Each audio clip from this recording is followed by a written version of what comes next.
Ce qui est très compliqué, c'est pas tant de faire voler un bateau que de réussir à le faire voler en haute mer et avec une mer formée.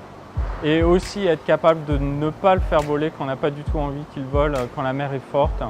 Le défi, c'est de pouvoir voler dans une mer, je sais pas, au début 1,50 m, 2 mètres, et puis trouver la stabilité, et puis savoir où c'est la limite. Peut-être qu'après 2,50 m, il faut arrêter de voler et être en mode archimédien pour être rassuré sur le fait qu'on ne va pas au-delà de la limite. Ce qui est compliqué, c'est de faire un peu un 2 en 1, on va dire. Faire un bateau de régate qui vole, c'est pas si compliqué que ça.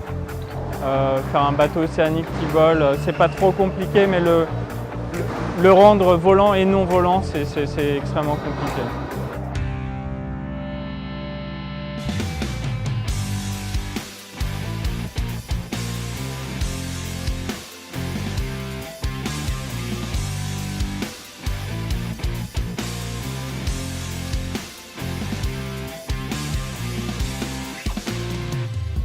Suite à nos essais et à nos années de navigation sur Gitana 15, une plateforme très raide, parce que c'est à la fois bon pour un bateau archimédien, mais c'est indispensable pour un bateau volant ou semi-volant.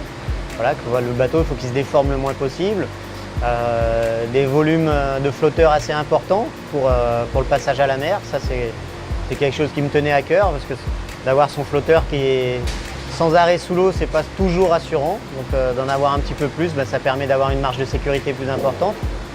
Mais ça sert aussi à pouvoir encastrer les foils, parce que pour voler, on a besoin de foils très grands. Et on a besoin d'un gros pied de levier entre la cale haute et la cale basse pour pouvoir maintenir les efforts générés pendant le vol.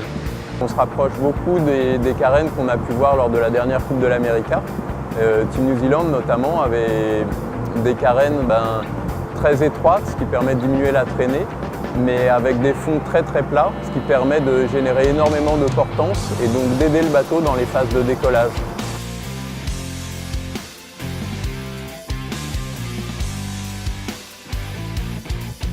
Ça peut faire gros avec des flotteurs volumineux, tout ça, mais ça fait solide, c'est rassurant en tout cas. Je me dis, si demain je me retrouve dans une dépression, je sais que le bateau il correspond à mes choix justement, avec ce franc-bord, le passage à la mer, ça passera. Alors ça sera raide, peut-être pas confortable, mais ça sera marin.